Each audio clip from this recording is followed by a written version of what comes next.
They're like, we're not going to observe first of all, they wouldn't say Shabbos. They'd be like, we're not going to observe Shabbat. Like, we don't even know what that means. Like, just call us on Saturdays. Just use your phone, So that's like the other side of Jewish observance is like your parents will always be disappointed if you get much less observant than them or much more observant than them. 100%. Zecher la gastroenterologist. Yes. Sukkot themed gastroenterologist. It was so crazy. Roasting him on, poop jokes. Literally.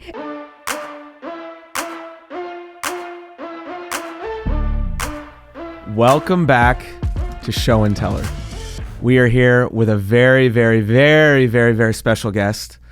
And before I tell you who this guest is, as you know, as how I usually start off every episode with Show and Teller, is that we want to bring in people who are very interesting, people who have a story, people who could contribute by sharing their wisdom, sharing their insight, sharing something a little out of the box. And truth be told, it's like we want real people. We want people who our audience will be like, you know what? I'm glad that I watched Show and Teller today. And that's why we have our guest who's here today, Antonia Lassar. Hi. This is Antonia, everybody. And I'm so grateful that Antonia can join us today. And I personally am going to be learning a lot about Antonia. You should do a little R&D and you should know a little bit about your person. And honestly, I'm going in a little blind. Maybe I shouldn't be saying that, but I think that will make a very good interview because I have a guy, our guy who works for us, Greg Berman, said, you know what, you have to bring in Antonia. And I've been following her on Instagram. I'm like, she's saying some pretty cool things, some interesting things, some things which are pushing the envelope, things that are quite progressive. And I want to know more about Antonia. So without further ado, Antonia. Hi. Thank you so much for being here. I'm happy to be here. I was thinking the same thing because I was like watching the episodes and I was like, I am a different ilk than your regular guest. Yes, and you know what? We can do that. I think we can do that. I'm born and raised from Los Angeles. I've been exposed to all different types. You've seen sex, drugs, and rock and roll. I've seen sex, drugs, and rock and roll, and I'm cool. I'm hip. I'm doing the Macarena a little bit. So I can hang as the Orthodox, traditional, cool rabbi. I can talk to Antonia and feel like I can hang in this episode. So yeah, you can freaking hang. I also think your audience is going to think that I'm like, based on this preamble, that I'm like an insane loose cannon. No, it's just if you've watched other episodes, you're going to be like, yes. Antonia is probably not the typical guest we've seen on Show and Teller, but you know what? We're all Jews. We are all fighting the good fight. We are all trying to find meaning, purpose, connectivity to what it is to be Jewish, and therefore we've had other people on the show who have also not been Jewish, but we are typically have Jewish guests on the show. So I think that we are going to learn a lot today and have a lot to talk about, and I'm very excited about that. So that's been quite a 5-minute intro. Yeah. And without further ado, Antonia, tell us where you are from. Okay, I grew up in the Boston suburbs, in a very Jewish suburb, and then spent most of my life on the East Coast in Boston and New York, and came out to LA a couple years ago. What brought you out here? The entertainment industry, because I'm a comedian, and so there are a lot of jobs out here. And as opposed to Boston, LA is the place to be. Laugh Factory, comedy show, comedy store. Exactly. And how has that been so far? Honestly, great. Like, there are a lot more jobs out here, and jobs that have real money to them, like commercials and film and TV has a lot more money in it, which is great. And also, like, my comedy career happens a lot on the road. So I could be really living in a lot of places. But here, since moving here, I've met like really good comedy partners, comedy collaborators that I didn't have even in New York. I could have. It's New York, but I like it here. Amazing. And you know, comedy's great. It can happen anywhere because there are like always audiences that want. So as a professional, we'll say professional creative person, I mean, comedian, would you classify yourself as like an entrepreneur? Like you're somebody who is always kind of hustling, trying to find the next gig, the next project, the next opportunity? I imagine you, and I don't know for sure, that you probably don't have a 9-to-5 job, and maybe you do. So how do you generate the fuel, the fire, and like, I wouldn't call myself an entrepreneur because something about that word does not feel right, but I'm sure that there are many people who would look at exactly what I'm doing and say like, yes, this is what an entrepreneur does. Because this is my full-time gig, is doing comedy. And what that means is like places tend to call me up that are not comedy venues and ask me to do comedy in those venues. For instance? For example, Jewish institutions. There are many different types of Jewish institutions. So what Jewish institution might give you a call to say, do a comedy hour at our institution? So like I would say my main gig these days is working at like on the progressive side of Jewish institutions. So a college Hillel or a conservative synagogue or a reform synagogue, or a JCC, I do a lot of JCC gigs, will bring me out to do a comedy show. And so that's a huge part of my gig these days. And it hasn't always been Jewish institutions. I've had like a whole other career doing comedy as like sexual violence prevention education that I did on college campuses for a really long time. And I also do just like regular comedy too. But like in a business sense, it's a lot more successful for me to like go to these specific institutions. So the Hillel or the JCC will call you and say, we want an hour-long show and we want you to come up with interesting material that's pertaining to... Yeah. And it's like, I'm not the only one doing this. There are a lot of like Jewish comedians getting these like shul gigs. Like the synagogue circuit is very niche. Is very niche. But there are a couple of us like actually booking these gigs. And so yeah, and because I post a ton of Jewish focused comedy online, that's how they all find out about me. And then they reach out and they're like, can you just do a show for us? Similar to what we saw on Instagram and talking about the mikvah or talking about... And every gig is tailored to the audience. Sometimes I'll do gigs for like young adult groups where the audience like is not engaged in Judaism beyond like suffering through the high holidays and bagels, right? You know? And so for them, like, I really have to tailor the content for that kind of literacy level. And then I very rarely do Orthodox gigs just because they don't love having, you know, you can imagine. But every so often I do, and I do a lot of like traditional egalitarian or like very conservadox gigs. And so for them, I can like change the literacy level of those jokes. And so that's like what it looks like. And it's always like very different because when you're going to a non-comedy venue to do a gig, they sort of expect like a bespoke show. And that's what happens. Like I did a gig at a conservative synagogue last year that like right before the show was like, by the way, we're making this comedy show, which was for their like Sukkot comedy show.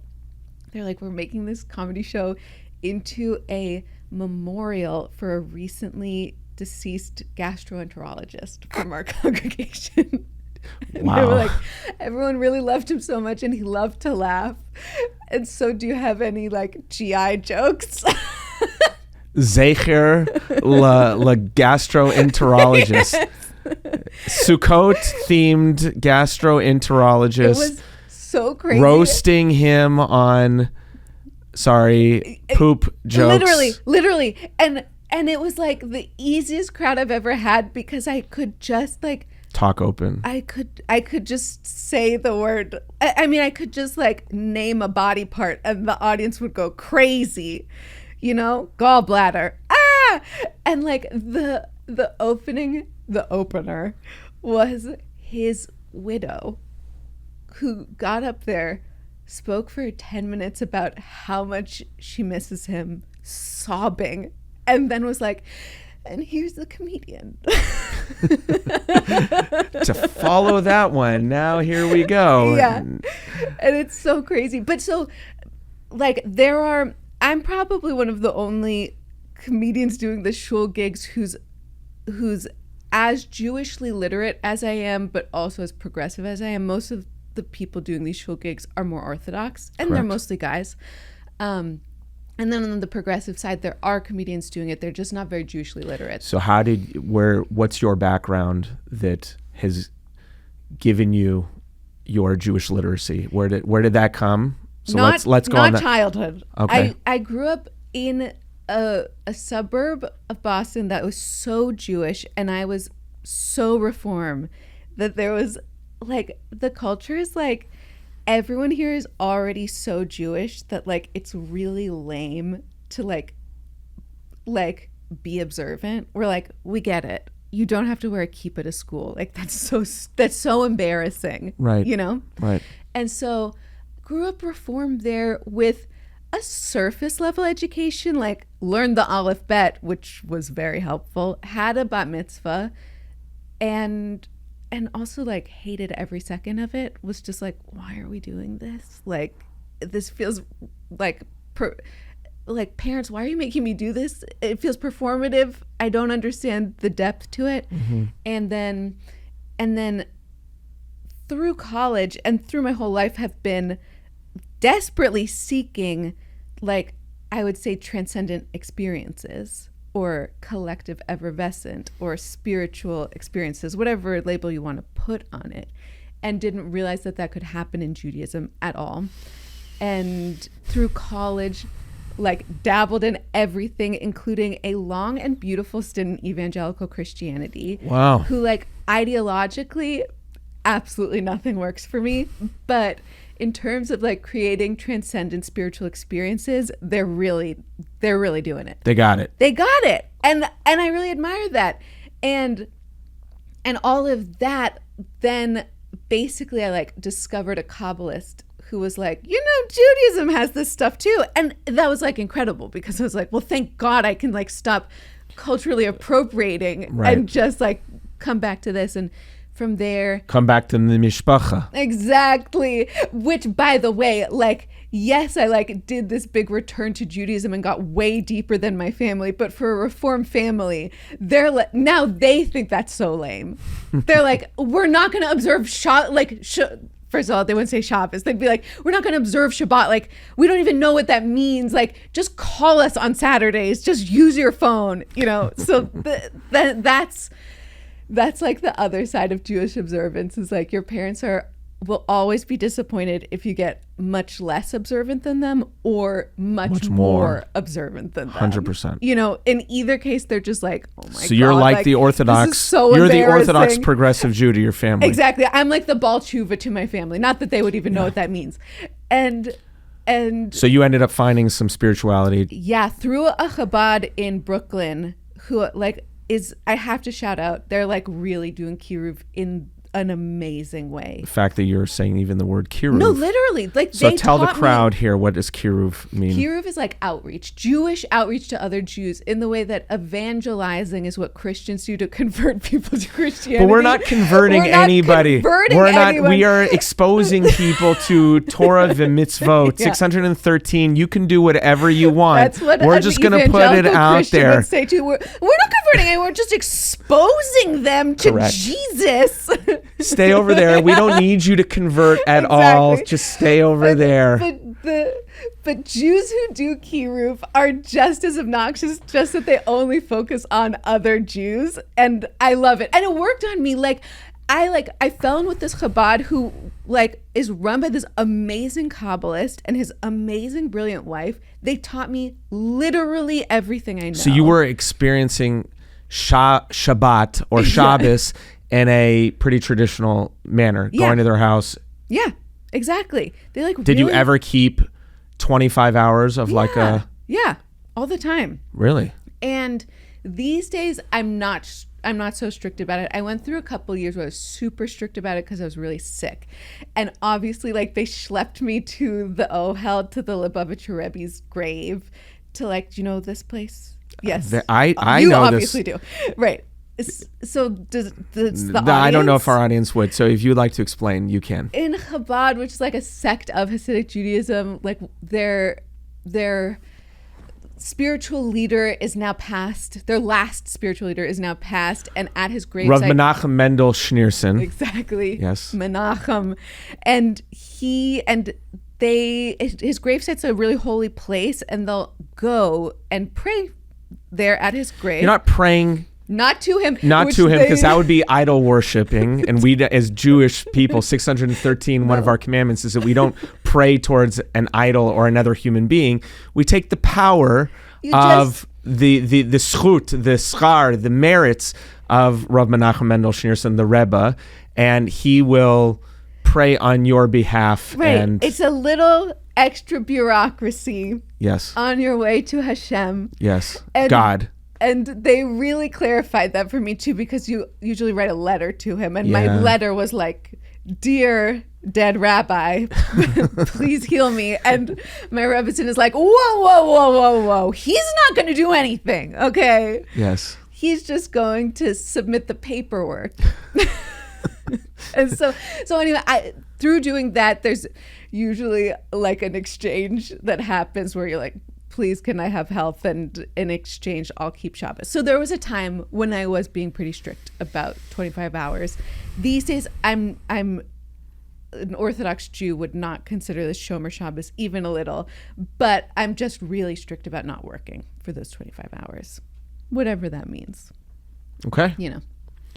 And so you said that there's, going back to what got us on this Oh, yeah, tangent, where were we? is that you said I'm probably the only one who is as versed as I am, but also as maybe progressive as I am, because most of the people who are doing comedy are either men or who are Orthodox, and I'm neither.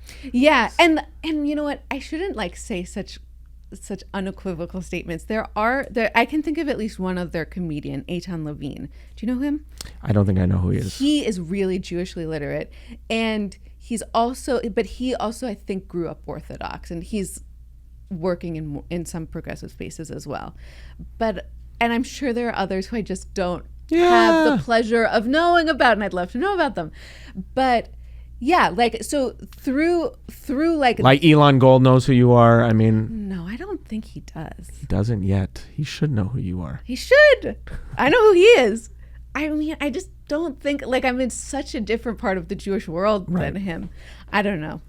But through that sort of like very eclectic Jewish education of like growing up very reformed, then getting this like 8 years of Chabad education, and now I spend time, I wouldn't say in any denomination, just bopping around, going to Happy Minyan, going to Ikar, going to Nefesh. These are all shuls in LA that are way across the observance spectrum. Not necessarily labeling yourself, just Exactly. flowing. Now there's no label.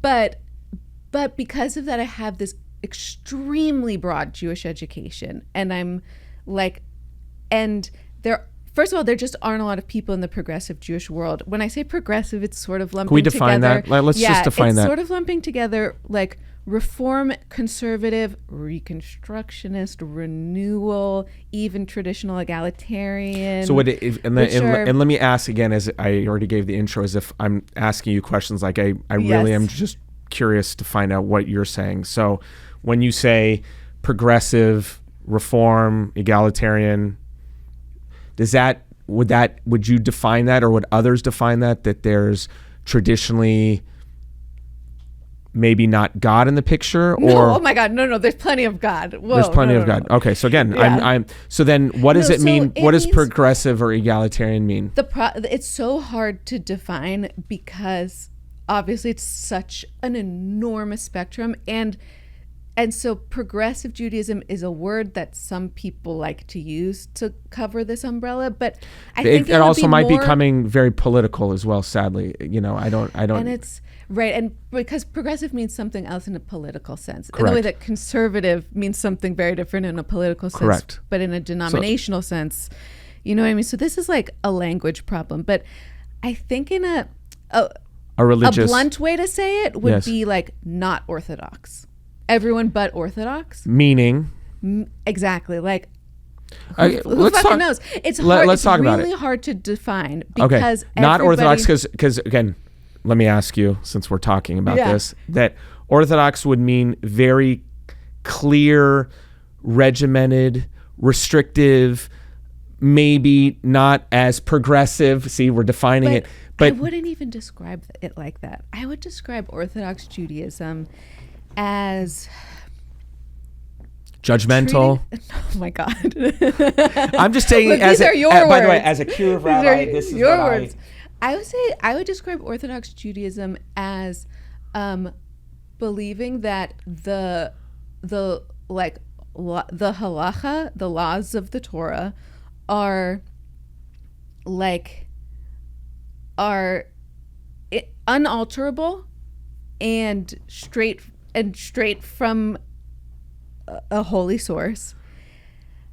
I would say that's sort of the fundamental is unalterableness. But now, like asterisk, of course they're alterable because over the last hundreds of years, the halacha keeps changing over and over. So like I would say there's a modern sensibility among Orthodox Jews that like we have done this halacha because this was created at Mount Sinai, but that's not true. These things change all the time. For example, Rosh Chodesh circles obviously is not halacha or like law, but is culturally a big thing in Orthodox Judaism and was created by radical lesbians in the 70s or 60s.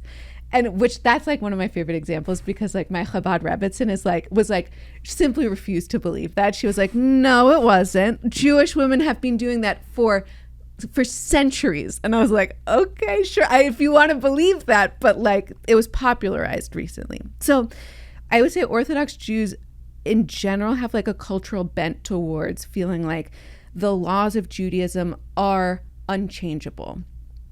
And then in practice, that looks like 1 million different things. Like there are people who strictly keep the laws and believe that going above and beyond on those laws is the best way to do them in the like sort of macho bro off way that I think a lot of like, especially Hasidic men can keep trying to one up each other. And then there are plenty of Orthodox Jews who I'm friends with who like have a much more nuanced and open-minded take on all of this. You know, like one of my best friends, like he's Orthodox, his family's Orthodox. Like his wife doesn't do mikvah because like there's trauma there for her, and like they discuss it. I talk about that with them a lot because I do mikvah, and like so that's a good example of a like the way that orthodoxy does not look the same for literally anybody. And so they're just sort of culturally coming out of one direction. Now that would define progressive Judaism as basically seeing halacha as potentially changeable based on a series of like really rigorous intellectual examinations. And then that starts getting you to the denominations where like conservative Jews basically will change halacha if it's too like if they're traditional egalitarians probably like the hardest ass about it, where like they basically keep strict orthodoxy except for gender roles. Then like conservative Judaism will change more things if it lets more people engage in Judaism. Like they're okay with people driving to Shul because that lets people go to Shul. And now in the Orthodox world, there are plenty of people who do drive to Shul because it does help them engage in Judaism. They just pretend that they don't because they're like, that would be, I would never tell anyone I'm breaking halacha like that. And so there's so many similarities here. Now then, like in the Reform movement, things get much more open-minded. And Reform is kind of crazy because they were this sort of insane idea that was like, Judaism's unpopular, let's copy Christianity. And so they really like changed a ton of things. And it's kind of a mess these days.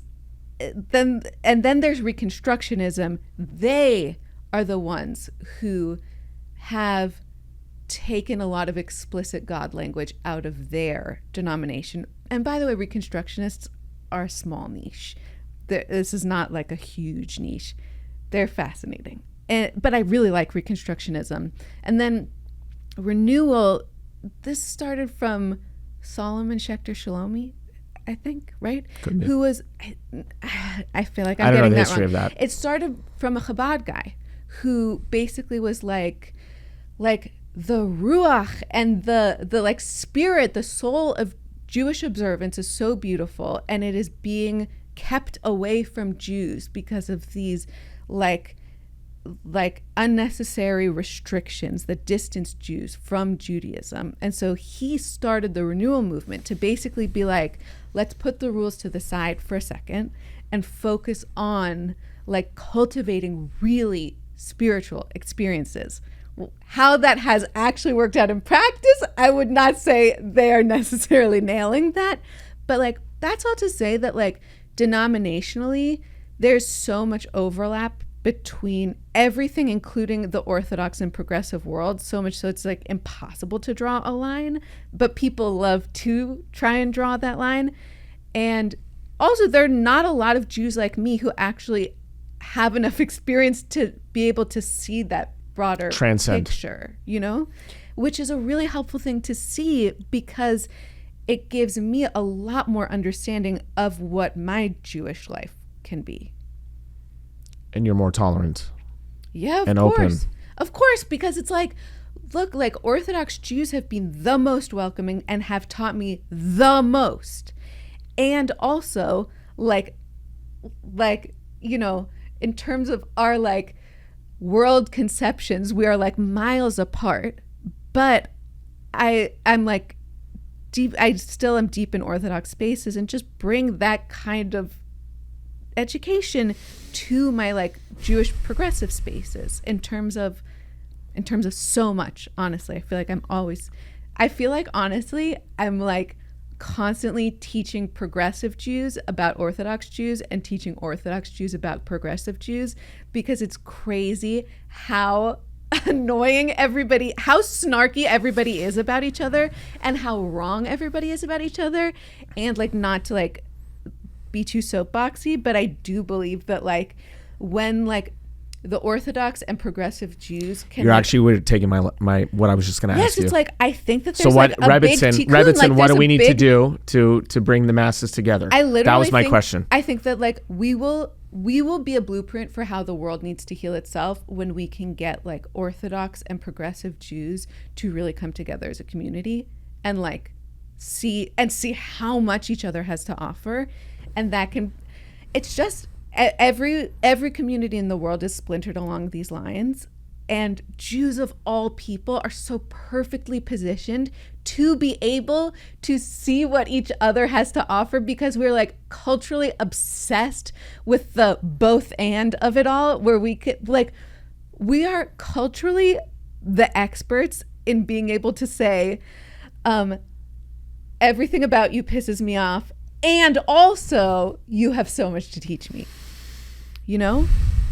And that's a real like, I mean, that's the Nobel Peace Prize right there. Yeah, but I think how it's do we possible. do it? Honestly, I just think you need more people like me who are willing to go into these spaces, like, and I shepherd a lot of people in.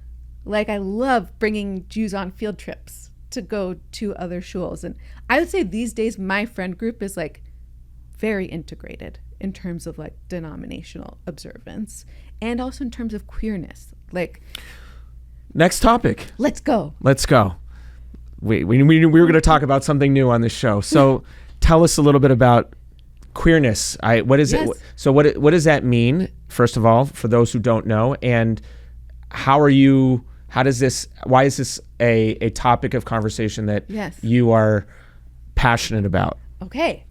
Like, I am. So give us your background. I am concerned that I'm going to define queerness for your audience who might not be familiar with the definition of it and I want you all to understand that I'm not an academic here. I'm just going by vibe.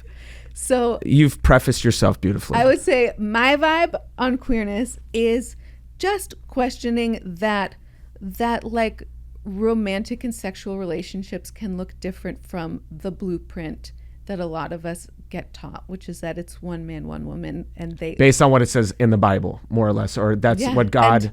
And I guess we've been talking about people that was a aren't good. just drawing from Bible or Torah. There, it's plenty of other traditions around the world are drawing from the same blueprint, even though they're not referencing Bible, Torah. But So your vibe is that you're saying that it could look differently than okay. exactly, it could look different. That's literally it, and that could mean so many things. So like me, I'm bisexual. So like for my whole life, I have been romantically involved with everybody from everywhere on the gender spectrum. Right now, I'm married to a man, and I think forever I will be married to him, probably. And that means I'm also not sleeping with anybody else. And because I personally am monogamous at this moment. Who knows? So one what could will be a happen. monogamous and still call themselves Of I'm course. a bisexual Of and course. still say I'm attracted to women and men Yes. and still be monogamous and be in a relationship. Of course, it's not that serious, And like, Even though maybe you personally have maybe been involved in other Yeah. types of relationships, currently you are married to a man and you're happily married to a man. Exactly. That's exactly right. And like, I just think it's like, I think it's a great thing that like, I don't have to like suddenly like deny my entire queer life history based on who Now, I'm married to. queer means what again? The idea that a romantic or sexual life can look different than the one man, one woman in a monogamous marriage. Good. Example. So are you an ambassador or a I don't know what the right word, not ambassador, but you speak on behalf of people that they should find their true selves and they should be happy with who they are and say, this is, come on out, have a good time, let's be who you are, God still loves you. Like what's the messaging? I mean, wouldn't you say that? Like you said that very compellingly, like, yeah, why don't you just be your true self and find the best way to live your happiest life? Isn't that what you want for everyone? That's why I'm the cool rabbi. Right, that's why you're the cool rabbi. Isn't that what everyone wants for everyone? And now I know that lots of people, like, to them, true self, their definition of what someone's true self could potentially look like might involve, like, the need to be hetero or cis, meaning not trans. And that's, and like, that's not how I see the world. But I do think that we all agree that like we want people to be able to like live their happiest lives. And I think that if queerness is part of that, like, oh, how wonderful, what a blessing, And I end up being, because I'm in Orthodox spaces and because I'm married to a man, I'm this like very welcoming introduction to like, hey, welcome to the queer world. Like you could look like me. And it's like, and like, you don't have to get so like, it's not a big deal, you don't have to get so obsessed with like defining things in the way that denominations of Judaism could have some practice in not getting so obsessed with defining themselves, but just finding. You think like, this is where the marketing for, let's say, marketing could be done better, or in this case, being more progressive could be a little bit more and could bring more and more people into the forefront of having meaning, purpose, Judaism, but also being perfectly okay with being who they are sexually and who they are in a relationship, and both can yeah, coexist, of course. Coexist, yeah. Of course. And like, I wouldn't say that I want to be an advertisement or an evangelist or like a billboard for anything. 'Cause like, I would like to live my happiest life and give people as much room to live theirs when they come in contact with me. And so I would say that's like my general take on queerness in Judaism. And like to that end, I have a podcast called Yenta, which is the world's biggest queer Jewish gossip podcast. Yeah. Explain, please. I know. Please explain that, because it's a pretty big niche. I mean, Yenta, for those who don't know, Yenta means Yenta. I mean, Yenta is the Yenta, as I'm defining it, because I don't know how else you can it means a gossip. Yeah. The person who knows everybody's business, the person who shares the what's the hawk on the street and says, hey, did you hear about this? Did you hear about this? Yeah. You should know that Johnny over there, you know, he's the son of Marilyn and that kind of thing. That's exactly right. So through Yenta, I mean, our focus truly is getting good juice meaning gossip. You know, and gossip, but in a nice gossip, way, because obviously there's a mitzvah in the Torah, you know, that we're not supposed to speak lashon hara. And like, by the way, that you could go watch the many episodes of Yenta where we have rabbis on dissecting like what lashon hara really means, what does it really look like, what's our definition of gossip. I would say my definition of gossip is like a juicy story, and like, if you choose to make that negative and defamatory about someone, I will probably call you out and say like, wow, why are you talking so much shit? But it's a juicy story. And so through Yenta and also just through my life, for the last decade, I've been like deeply interested and involved in the lives of queer religious people. And that also includes like queer Christians, because I do have like a real hobby in learning about evangelical Christianity in America. American Christianity is like wild, but queer Jews especially. So like, I'm really involved in an organization called Queer Kite Incubator. Cute, Queer Kite, isn't that a cute name? And they're run by this like amazing Orthodox rabbi up in the Bay named Rabbi Shua Brick, shout out, who is like creating an arts organization where queer Jews write the stories that they just needed to hear as kids. And it's, I would say, mostly queer Orthodox Jews. And through that, honestly, I've met this huge world of queer Orthodox Jews, which is like an amazing Antonia, world. I think I'm going to have to just ask you a question, because I think maybe some of our audience might just hear the word Orthodox and then they hear the word queer again. And yes. I'm sorry, again, asking this question as if I don't know, but you hear the word Orthodox Jew and you hear the word queer, you would have a tendency to think that they're an oxymoron. Yeah. So again, can you reconcile and explain that how could somebody be Orthodox yet also reconcile the fact that they're queer at the same time? Because most of the times is not typical, but I would say where the brain goes, where they say Absolutely. They hear Orthodox Jew, they assume this is what a relationship will look like according to what the Torah says, according to what God says. And I assume these people who are queer or who are queer, how could they still define themselves as being Orthodox while also still calling themselves queer? Such a good question. Okay, 2 things to say to that. The first is that I'm just like realizing I've been talking to you as the person I know you to be, which is cool rabbi.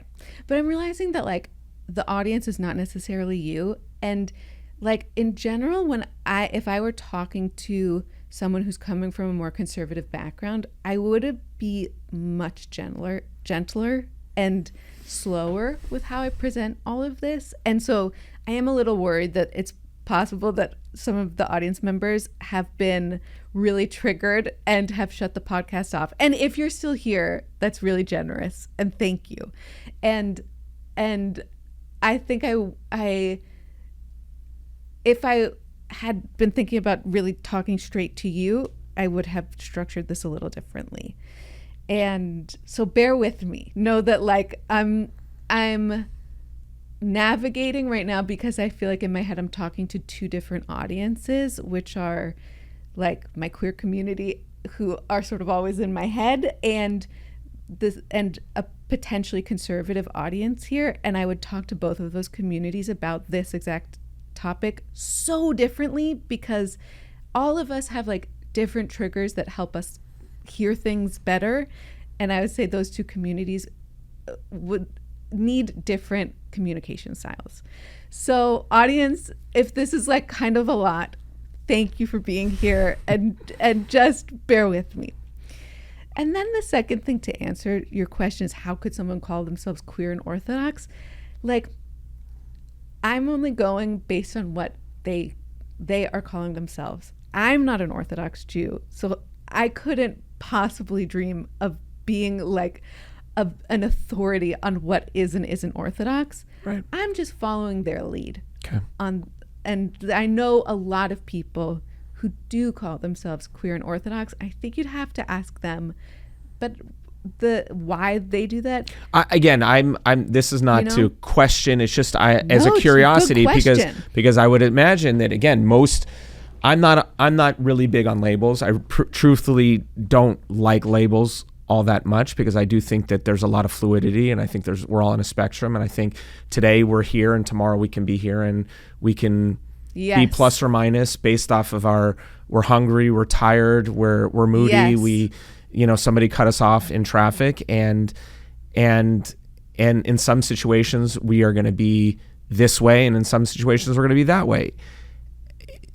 Except typically somebody who will say, you know what, I'm hanging out in the Orthodox circles on Pico Boulevard, and I'm going to those synagogues. The narrative that they're hearing in Shul is going to fly in the face of their personal life. Totally. And I'm just wondering, and here's the thing, is that most likely, and I'm very sadly, that person is not coming out. Totally.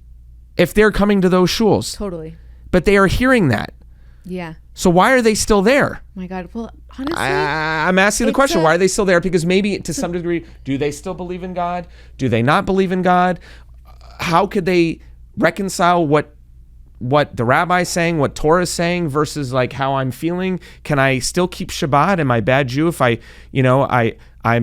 choosing to have a personal relationship this way, but still want to keep Shabbat the way Orthodox Jews keep? Like Look, I mean, it's a great question, and I do think that like people who are going to Orthodox shuls who are queer are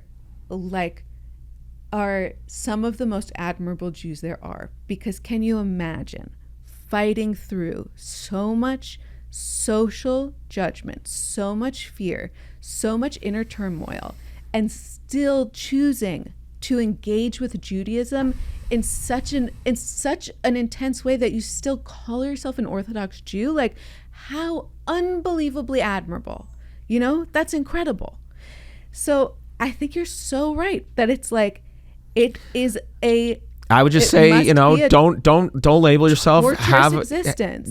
Just do you, bro. Like, yeah, exactly. And to that end, every Jew on earth is a little hypocritical about something, and that's fine. For example, there are plenty of people who call themselves Orthodox Jews, and for example, my friend who doesn't do mikvah, that's one of the big three.